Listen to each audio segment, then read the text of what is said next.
Eta hain zuzen ere mobilizazioaren sensazio horrekin edo bukatu nahi genuke, bai alde batetik azalduz edo ekarri zein zen garaiko koiuntura soziopolitikoa, nolakoa zen garaian Espainiako estatuan zeuden greben temperatura, baita Gipuzkoan ere, eta nolakoa zen langile mugimendua garai hortan, nolakoak ziren langile asanbladak eta nolakoak ziren Euskal Herriari edo Euskal Herritarrei begirako lan hori, eta aldi berean alderantzizko solidaritatea. Nolakoak izan ziren, irekial izan ziren libertadeak, irekial izan ziren askatasun bideak, baina baita ere nolakoa izan zen errepresioa, nolakoak izan ziren mobilizazioak, eta azken finean, kasu hontan konkretuki ez, Rafa, zuk estatu maila eta Gipuzkoa mailari begira bai, baina Lasarten eta eskualdean nolako sarea osatu zen ere horrekin amaitu nahiko genuke. Rafa Díaz Usabiaga segurazki herritar askok ezagutuko duzu edo gure imaginarioan badago, baina pentsa garai hartatik lehen eskatu diet bakoitzari beraien gaineko aurkezpen bat edo egiteko, eta berak esan dit, grebalari gazteenetariko bat.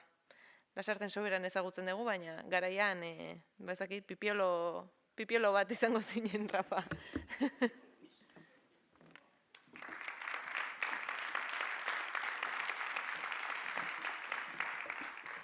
Arratsalde on denoik eta mila esker ekitaldi honetarak etortzeagatik. Maider esan duen bezala pipiolo. Ni 19 urte nituen greba hasi zenean eta egia da niretzako esperientzia ikaragarria izan zen, asko ikasi eta hortik aurrera konpromisuak eraman nahi izan dut nire bizitza eta egin beharrean, ez? Azken interbentzioak egitea hori izaten du, batzutan errepikatzen da, o errepikatzeko arriskuak izaten da. Ni bai, berriro azpimarratuk nahi nuke greba horren baloria eta greba honen izaera historikoa, ez? Lasarte zen Gipuzkoako enpresarik handiena o handienetariko bat, 3.500 langileekin, eta nola uler daiteke olako enpresa handi batean, frankismo oraindik bizirik zegoenean, eguneko greba egitea, ez? Orain imposible iruditzen zaiguk, gure kontestuk honetan, olako multzo handi batian, greba potentei eta zabalauk egitea. Ni uste dute hemen Manuelek esan duen bezala, zentzu horretan greba historikoak izan zen. Euskal Herri osoan segurazki olakorik eman ez dena dimensio horrekin, langile kopurua eta grebak egunetan. Ze kontestuak zegoen garai hartan? Kontestuak oso berezia zen. Frankok hil berria, baina frankismo bizirik zegoen.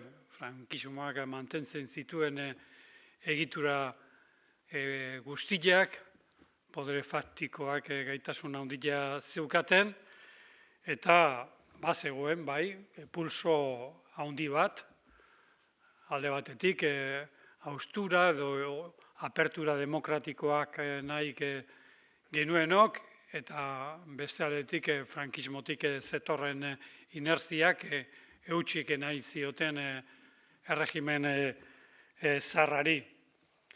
Pulso horretan, bazegoen dinamika sozial anitz bat, planok askotan, askatasun demokratikoen alde, eskubide nazionalen alde, eskubide sozial alde, euskera zabaltzeko lanea, dinamikak, eta nola ez, langileen bizi baldintzak hobetzeko eta borrokak lantzeko.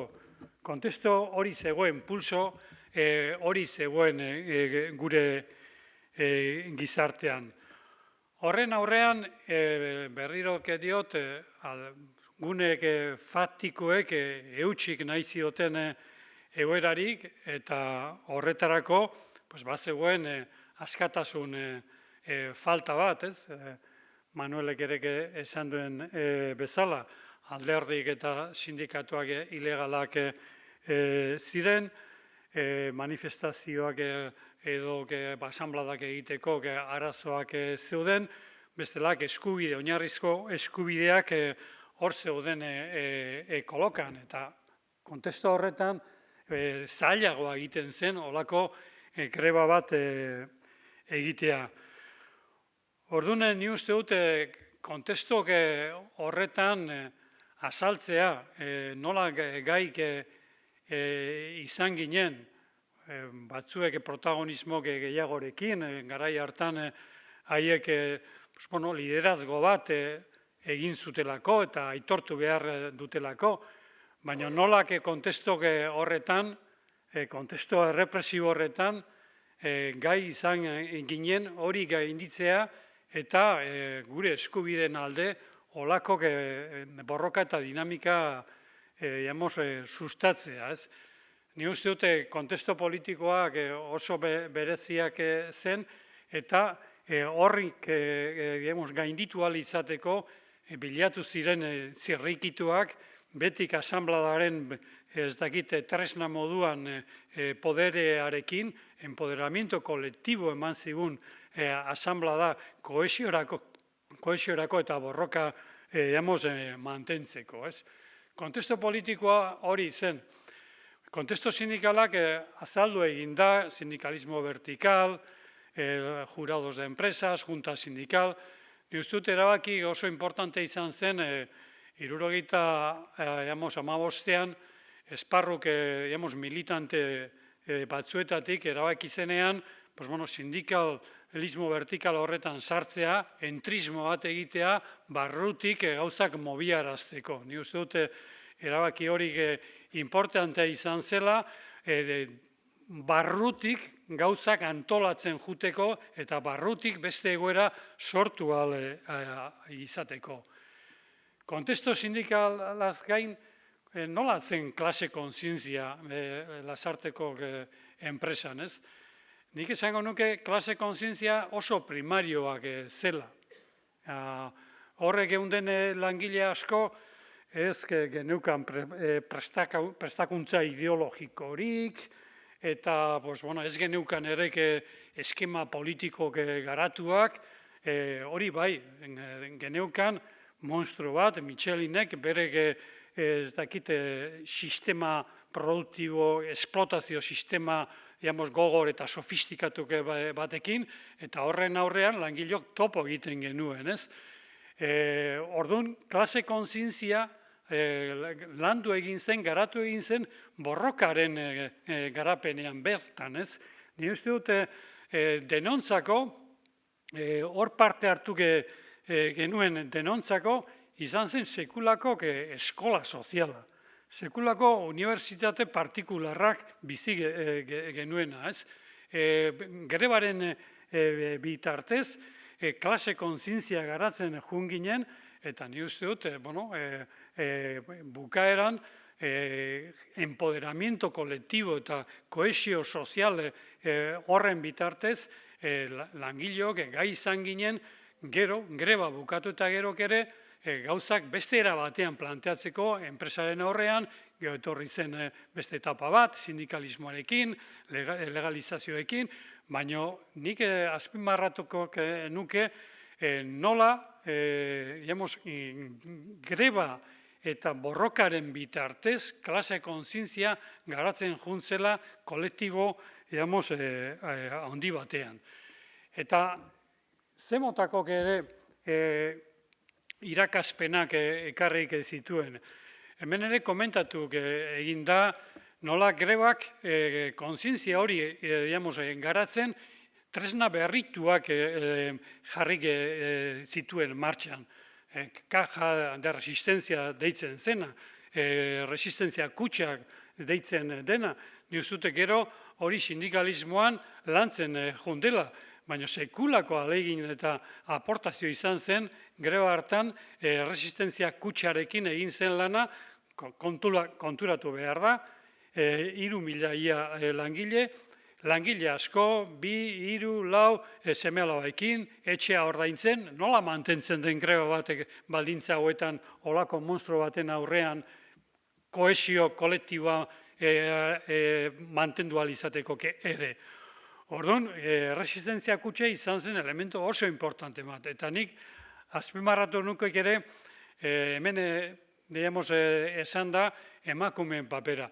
Nik gogoratzen naiz, bazeuden langile hon emakumeak, bazeuden langile emakumeak, baina bazeuen ere lasarten pixkat feminismoaren aurreneko kimua, deitzen zen el centro de la mujer, eta hor zegoen persona Marisa Martín, eta baina dinamika horretatik ere lasarteko emakumeak hasi ziren garatzen feminismo berri bat, o gutxienez feminismoak kokatu zen ere, eta emakumeen protagonismoa borroka batean, eta esperientzia horretan. Ni uste dut hori importanteak dela ere azpimarratzea. Eta bukatzeko, batzutan esaten da, greba bat, eguneko greba, eta bukaeran, 67 despedituak eta lanea. Grebaren emaitza zein izan den, ozele irakurketa egiten dugun guk grebarekiko.